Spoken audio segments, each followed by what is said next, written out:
Tanahashi-san. That's right. I can't do the solo tone zone because I got jumped in the gorilla position today. So I've got my friend. How are you feeling, by the way? Well, I'm very fortunate to be okay, and I'm very fortunate to have a good friend like this who wants to make sure I don't get jumped again. I think AEW and New Japan will be fighting each other in a lot of the matches at Forbidden Door, but there's a lot of times we stand on the same page too.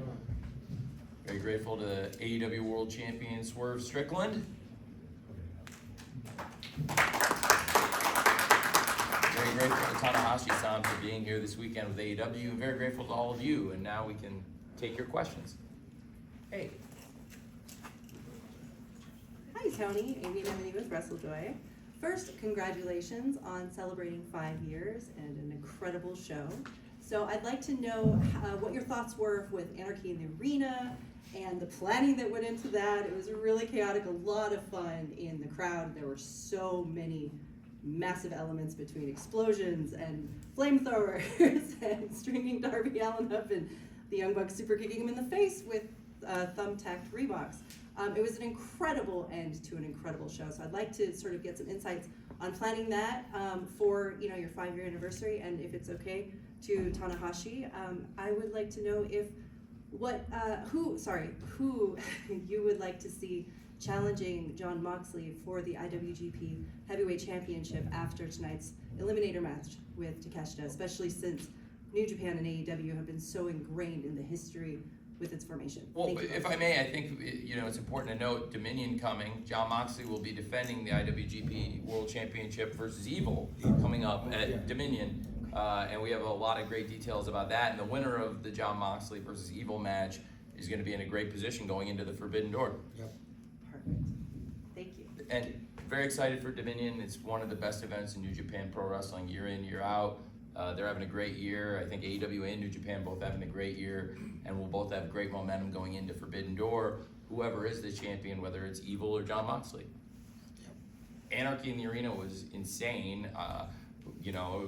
Didn't expect to get dragged into it, but it was a wild night and not the result AEW wanted. And definitely, I am very grateful to the wrestlers that stood up for AEW and to the fans being here for our 5-year anniversary. The Elite are a big part of 5 years of AEW, and it's really a shame philosophically we're so far apart that they would do the things they've done. They have a contract I can't get out of. They have really pushed me personally, pushed AEW really far, but they also were involved in one of the wildest, craziest matches I've ever seen. They were involved in it last year too, and this was different, this was wilder, and I think all 3 Anarchy in the Arena matches have really delivered for the fans. It was different doing it here at the MGM Grand. MGM Grand, I will say, I'll let everybody inside, I think in the MGM Grand's a little bit chiller than T-Mobile. And very chill people here at the MGM Grand, and this was a great place to do the Anarchy in the Arena. I think we've scared the heck out of the people at T-Mobile a couple times now. So this was a lot of fun. MGM Grand, they see crazy shit here all the time, and they were tremendous. But I don't think they've ever seen anything like this here. This was the first Anarchy in the Arena ever at MGM Grand, and it was a great venue. It was a great night. Not the result I was hoping for, but definitely a great pay-per-view and a crazy, crazy way to end the night. Anarchy in the Arena, despite the Elite going up in the end. Thank you. Thank you.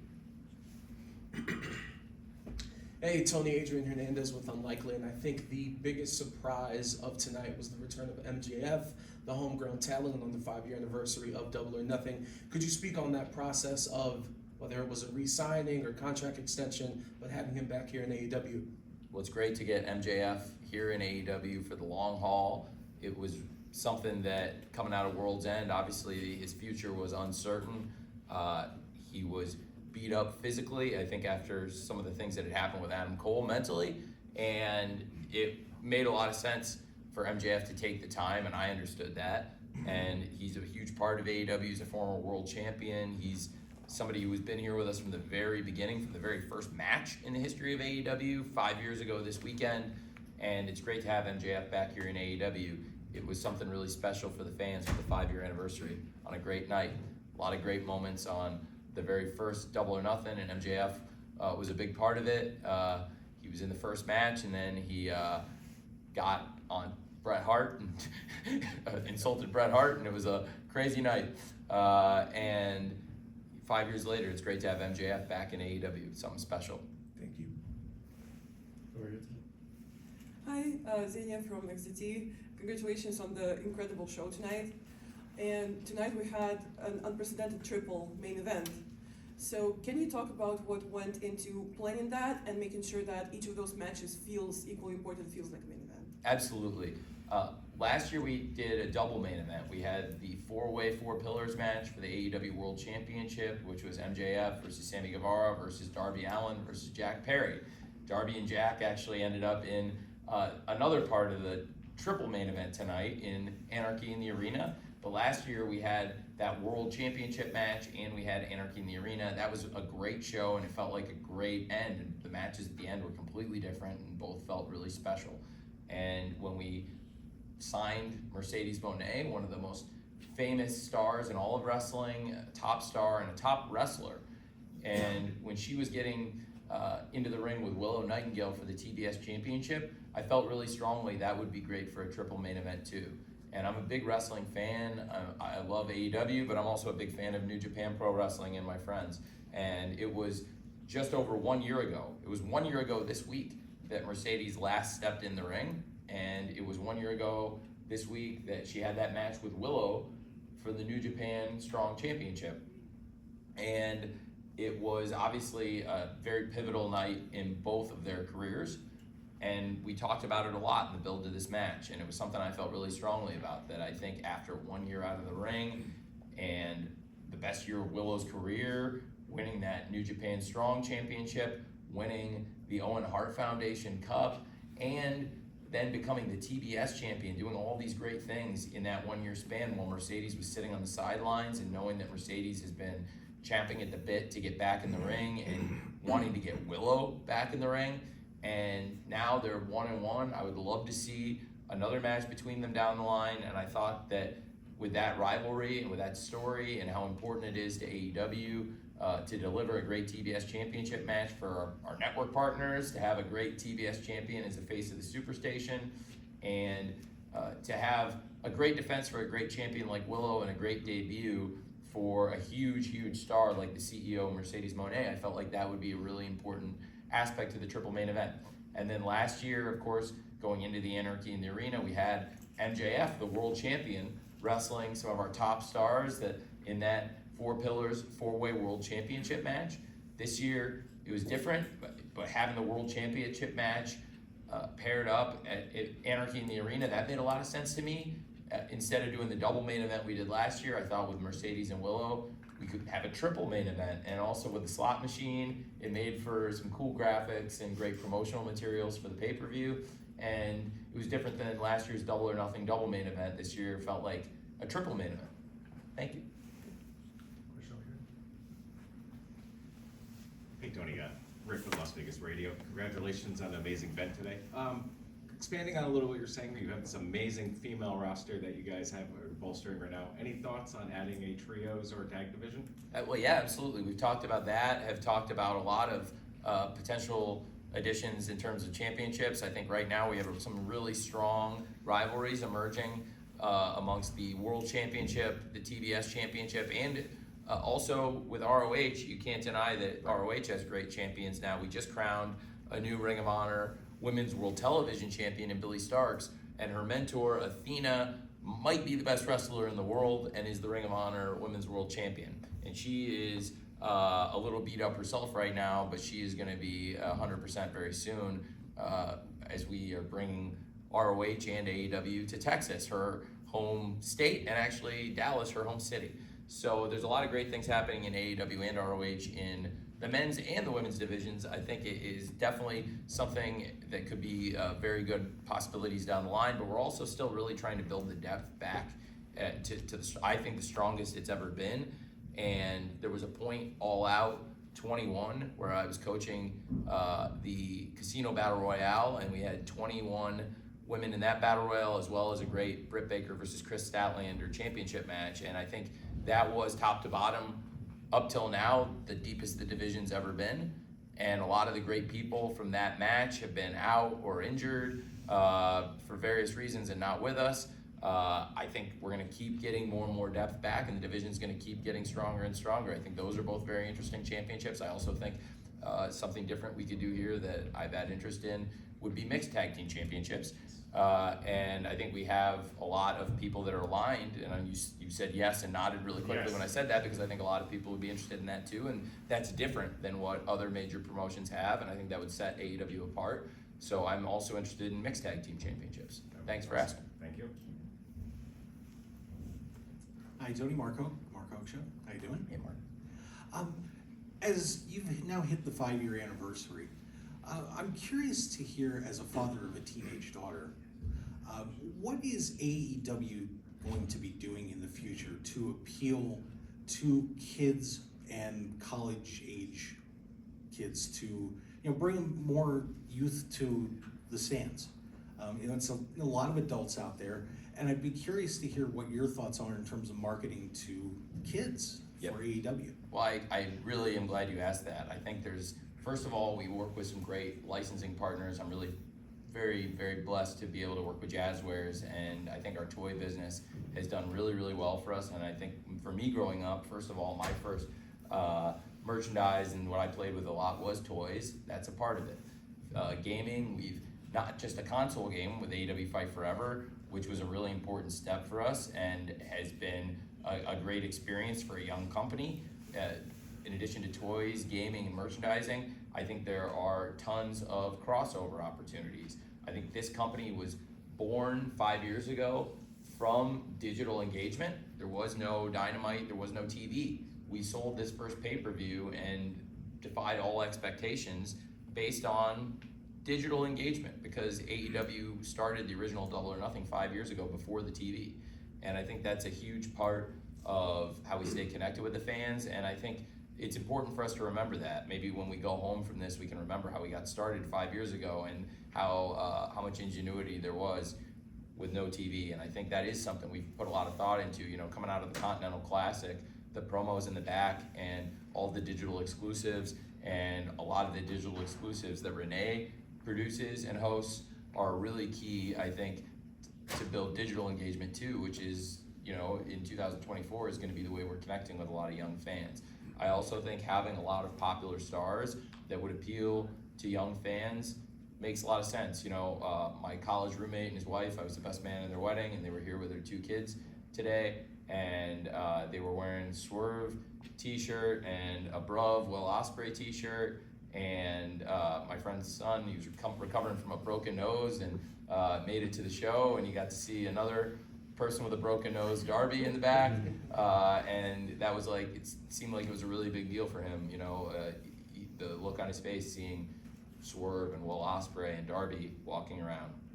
Those are cool people. Mercedes Moné, a really cool character that I think has appeal and charisma that would appeal to people of all ages, including young fans. Timeless Tony Storm is interesting because that is a gimmick straight out of Turner Classic Movies, and probably the fact that I'm doing stuff that is all about Eve and Sunset Boulevard, maybe movies from the 1950s are not but you know what? I think it's also some of the best stuff in wrestling, and what's old is new, and what's new is old. So I do think Timeless Tony Storm could connect with young fans, even if she's calling upon a time before I was born and before most of us were born. And I think having the best wrestlers and having the best shows is something we can do to stay connected with the young fans. And I think it comes down to all of us. So it's on the office, the staff, and the wrestlers. And I think also, in addition to the content, the shows, trying to cross-promote, trying to work with the network. I'm really excited, for example, with Warner Brothers Discovery, they've given us opportunities for pop culture moments in the past. We've collaborated on Shark Week and a lot of major movies coming out of Warner Brothers. I believe we may have something coming up with House of the Dragon again, and that's really exciting for me because the first time around, House of the Dragon was a huge hit, and AEW wrestling fans, a lot of you, because I'm looking around and I know a lot of you were big wrestling fans, a lot of us remember the first AEW House of the Dragon show. It was a promotional event. It was a vehicle to cross-promote something else, but it was also a wrestling show done with a lot of love. And Bryan Danielson, Daniel Garcia, and Ricky Steamboat all being involved. I'll never forget it. And it was more than just trying to promote a project for our network. It was a labor of love, and we love wrestling and love trying to appeal to the fans, and hopefully doing things like that with House of the Dragon and popular franchises can help us too. Tony, I just want to jump in here to just talk about being in Las Vegas and some of the pageantry that we got to see tonight. We got to see the showgirls coming out there. We had chants from my Las Vegas Golden Knights. Thank you very much. How did that all kind of come together? Well, it's, you know, a lot of great things here. Koche Irby, our COO, it's his first What's up, Double or Koche? Nothing. Koche's first Double or Nothing event here in Las Vegas, but he helped us a lot with the city and with the building, and it was a team effort to pull together a lot of elements of Las Vegas, but we were really blessed to have the Golden Knights. We have some very well-connected people here, like Renee, who is a former once a Las Vegas resident, always a Las Vegas resident. Yeah. And we had great connections in the market, and you know, this is, you know, now 5 years minus the years we were in Jacksonville, which were good too. And really, yeah, having the Las Vegas feel on the show, you know, it just sets Double or Nothing apart, and I think it has a different feel than the other shows. You know, we started with Revolution in Greensboro, and that was a night I'll never forget. Dynasty in St. Louis, the crowning moment of Swerve, so many great things on Dynasty, and of course Ospreay versus Danielson, all these things I'm always going to remember. And Double or Nothing, to me, it begins and ends with that first Double or Nothing, seeing Jon Moxley standing on the poker chips to close the night. That moment we knew AEW had arrived, and then for all of us to come back here and, you know, see it all again. It was hard to watch somebody getting the Tony Khan driver on those poker chips, especially now. I got some PTSD, but really 5 years, so special, and great to bring Double or Nothing back to Las Vegas. More questions from you guys? Excuse me. Bathroom. Oh, Oh yes, my friend. Okay, well, hopefully, Rocky, will you watch my back while he's gone? Renee's up. Thanks. So I Rocky's. got you. Okay, I'm sorry, Renee. I'm sorry. Well, I didn't want to put you in the line of fire. I pal. got you. Okay, Moxley. hopefully, Yeah. hopefully they'll all keep it very I'll professional. DDT someone. In the Anarchy in the arena, you know, things went crazy. Tony, I was wondering so for the next 5 years, do you have any like big business goals as far as like maybe trying to perhaps getting talent on ESPN, like more, you know, stuff like that, or the Meal of Matt show is it's the number one in the last month. It's the most viewed show on the TBS YouTube channel. Are you trying to are you looking to like sell more shows like that to TBS or maybe other streaming services? Or I'm just curious, like what's like the next step in the next 5 years? It's a really big year. I think a lot of you know some of these details, but to peel back the curtain, this is our media rights renewal year, and like a lot of athletes or teams in a big year with a big opportunity, we're all really swinging for the fences here. So it's going to be really important for us. We've been now going on 5 years at Warner Brothers Discovery, and it's been the most amazing relationship. When we started this, something that was really important to me was bringing wrestling back to TNT and TBS, because it really, to the American fans, it is something I grew up on, and it's a tradition that goes back over 50 years, and it had been interrupted for too long. And it's really great having wrestling on TNT and TBS. It just fits like a glove, in my opinion. And I'm really proud that in this great tradition of over 50 years of wrestling on TNT and TBS, I feel much better now. Come on back. Okay, I can breathe. I'll be okay. All right, I'll be okay. Thank you. I was worried. I'm nervous without you, my friend. It was very fast. Yeah, that was quick. You're the man. He is. You didn't want to leave me hanging out to dry, man. If something would have happened, though, I think Rocky would have got my back, and Renee had already offered to make sure I was okay. But yeah, I think it's a hugely important year for AEW, everybody here. We want to create more content, and this past year, Meal and a Match is a great example. Also, Collision. less than a year old. We're coming up on the 1-year anniversary of Collision, and that was a big deal because we went from doing 2 nights a week to 3 nights a week, also went from doing 3 hours a week to 5 hours a week. It's a massive change. It's a huge step for the roster. And now we put on a lot more great wrestling week in, week out. I'm really proud of what we've been able to do. Recently, we've had some really great ratings momentum for Collision also, which has been awesome. So I really love the expansion. Like I said, Meal in a Match, Collision, there's been a lot of changes. Also the pay-per-view calendar expanding. This is the first ever year where there was an AEW Dynasty, and it was a home run. It's one of the best shows we've done. And of course, from our first year, Revolution, Double or Nothing, these are tentpole huge events in the history of AEW. And I really believe we're 3 for 3 on great pay-per-views this year. And that's something that we hang our hats on around here. That is our reputation, for better or for worse, is the company that always puts on great pay-per-views, and hey, that's a pretty good thing to have, right? I'll take it. And I definitely thought tonight was a great pay-per-view in the tradition of Double or Nothing, but I want to continue to expand, do new things, go new places.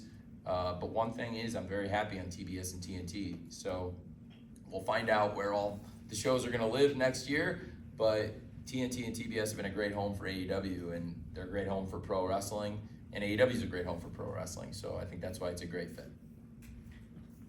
We'll go 2 more. One right here.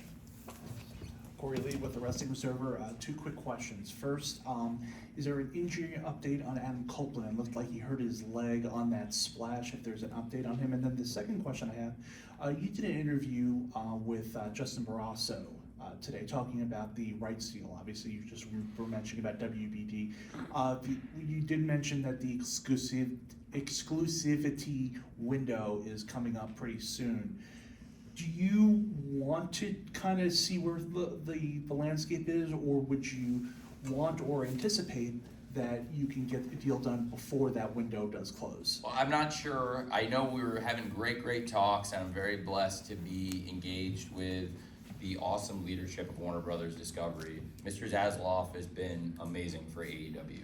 Again, like I was just saying, to be able to create new opportunities after several years of being here, and a couple of different great regimes, including the awesome regime that helped us launch this. It's been so refreshing to have Mr. Zasloff come in with a fresh perspective and want more AEW, and give us the opportunity to do a Meal in a Match, give us every Saturday night on TNT for Collision.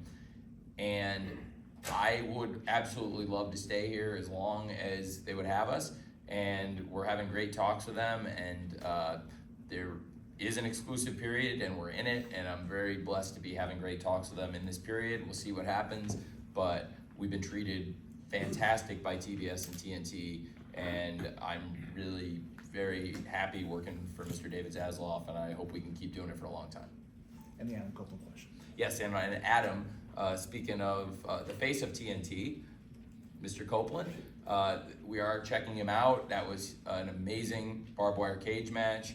He has been so awesome for us since he came in, and I am knocking on all the wood and crossing all of my fingers and toes that he is okay. Adam Copeland arriving in AEW, it came at the perfect time for us. What a run he's having. I was hoping he would be sitting here with Tanahashi-san and myself right now. He's really beat up, and I'll cross my fingers and hope he's okay. That would be the best thing for AEW. It was certainly a very hard-hitting pay-per-view, and in particular, that was a really hard-hitting barbed wire steel cage match, and we have a great TNT champion, and we're very blessed to have the Rated R superstar in AEW. Thank you, Corey. Very welcome, Tony. Taking advantage that Tanahashi-san is here in Las Vegas, Forbidden Door has been a huge success with attendance and also with pay-per-view sales. Is there interest on the New Japan side of potentially taking this to Japan instead of just some wrestlers going over there, taking the whole company and having an event that is partnered with both of you guys out there? It's interesting. I couldn't understand the 80%. So It's an interesting idea. It was an interesting idea. young wrestlers. Yeah, I guess the idea of maybe doing AEW versus New Japan Ah. in Japan. In Japan. Instead of, we always do in North America, we've done obviously Chicago, Toronto, New York, doing something different. I believe, if it's okay if I may say, my friend, if we did something, it would not, I think that is a great idea, is something that would be a great possibility. It would not necessarily be Forbidden Door though. There's other Forbidden Door, I think we built something really special. I think there's a lot of exciting possibilities, and that would be great for AEW and New Japan, and that could be an exciting next step in addition to what we do here at Forbidden Door, typically in North America, but I mean, we could do Forbidden Door internationally too, so you never know. But I think we've got something really special with Forbidden Door. We could do some more projects potentially too. That's a great idea what you just said. It's been great having great matches. You know, I thought this was one of my all-time favorite Wrestle Kingdom shows. When I saw Tanahashi-san, truly, with the match he had with Zack Sabre, I thought was excellent. The three-way with Mox and Ospreay and Finlay, fantastic. Bryan Danielson, Okada, fantastic. Naito, just top to bottom, just such a great show. And there's so many great wrestlers in New Japan and in AEW. I think if AEW were to send a big crew to Japan, more wrestlers to do, I think that would be really exciting, and I would love that. That could be Forbidden Door, but it could also be in addition to Forbidden Door. Thank you guys so much for sticking with us here tonight as we conclude this press conference. What a great show. Tony, congratulations on 5 years. Congrats. Congratulations. Thank you, Renee. Thank you, Renee. It feels like you've been with us from the beginning, and you're a huge part of the 5 years, Renee, and we're all really blessed to have you. Hey, let's hear it for the great host, Renee. Thank you. You didn't have to do that, and it's a hard audience, Renee, so it shows they really mean it. So, these are hardened people. I really appreciate you being here. Bless you, Renee. Bless you, Tanahashi-san. Thank you, my friend. Thank you. Thank you. Thank you. Thank you for watching my back. Thanks for watching AEW's back. We're very lucky to have you. Thank you, my Everybody friend. get home safe. Thank you guys. Thanks. See y'all.